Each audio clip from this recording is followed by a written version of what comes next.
مہاجر قوم کی ماں بہنوں بزرگوں، میں جن حالات کا سامنا کر رہا ہوں، اور ظاہر ہے مہاجر لفظ سے دستبردار نہ ہونے کی سزا مجھے پہلے بھی ملی کہ 8.5 سال میں جیل میں رہا، میرے والد کے جنازے میں مجھے شریک نہیں ہونے دیا، میرے ساتھ بہت ظلم کیا، اور انہوں نے ہر حربہ استعمال کیا کہ مہاجر لفظ سے میں انحراف کروں، میں اس سے دستبردار ہو جاؤں۔ میں اور میرے ساتھی مہاجر لفظ سے دستبردار نہیں ہوئے تو آج بھی میں تمام تر بدترین ظلم برداشت کر رہا ہوں۔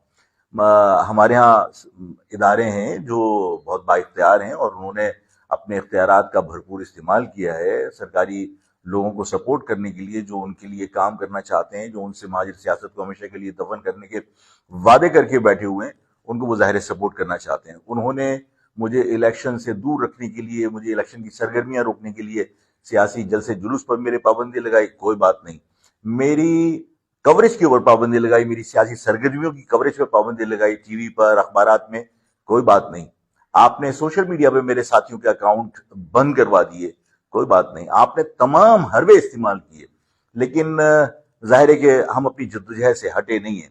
انہوں نے فخریہ لوگوں کے ساتھ کہا، تمسخر اڑا کے کہا کہ ہم نے آفاق کو باندھ دیا ہے، ہم نے آفاق کو کوڑی کوڑی کا محتاج کر دیا ہے، آفاق کو سیاسی اخراجات پورے کرنے کے لیے یا اپنی تنظیم چلانے کے لیے اپنی گاڑیاں بیچنی پڑیں۔ بالکل ایسا ہے، درست ہے، لیکن یہ کوئی بہت بڑی بات نہیں ہے۔ اگر مہاجر قوم کے لیے مجھے اپنے آپ کو بھی بیچنا پڑا تو مجھے اپنے آپ کو بیچنے میں کوئی آر محسوس میں نہیں کرتا۔ لیکن میں سوال یہ پیدا ہوتا ہے کہ میرے ساتھ یہ ساری زیادتیاں کرنے کے بعد کیا مہاجر عوام کے دلوں سے جیے مہاجر کے نعرے یا مہاجر نظریہ یا آفاق کو ایجنسیاں نکال دیں گی؟ ممکن نہیں ہے۔ میں ان تمام حالات کے اندر مہاجر عوام سے یہ درخواست کرنا چاہتا ہوں کہ ہم بہت برے حالات میں اس وقت الیکشن لڑ رہے ہیں، مالی طور پر ہم بہت ٹوٹے ہوئے ہیں۔ ممکن ہے کہ ہم آپ کو ٹرانسپورٹ کی سہولت فراہم نہ کر سکیں، ممکن ہے کہ ہم آپ کو بہت ساری وہ سہولتیں جو الیکشن کے اندر درکار ہوتی ہیں اور ہر ووٹر کو فراہم کر کے اس کو سہولت دے کر وہاں تک پولنگ اسٹیشن تک پہنچایا جاتا ہے، ہم پرچیاں آپ کو وقت کے اوپر ممکن ہے نہ بنا سکیں۔ ہمارے پاس ووٹر لسٹیں خریدنے کے لیے بھی پیسے نہیں تھے، ہم نے بہت مشکل سے یہ ساری چیزیں ارینج کی ہیں۔ ان تمام نامساعد حالات میں جو ہم مہاجر جدوجہد کر رہے ہیں، اللہ کے بعد مہاجر قوم کی ماں بہنوں اور بزرگوں سے مجھے مدد کی درخواست ہے، اور میری امید ہے کہ میری مہاجر قوم کی مائیں بہنیں میری مجبوریوں کو سمجھیں گی۔ میں جن حالات میں الیکشن لڑ رہا ہوں اور مہاجر جدوجہد کر رہا ہوں، اس میں مجھے آپ کی مدد کی ضرورت ہے۔ تو میں ان حالات کے اندر اپنی قوم سے درخواست کرتا ہوں کہ حالات کچھ بھی ہوں، ہم آپ کو ٹرانسپورٹ پرووائڈ کر سکیں نہ کر سکیں، ہم آپ کو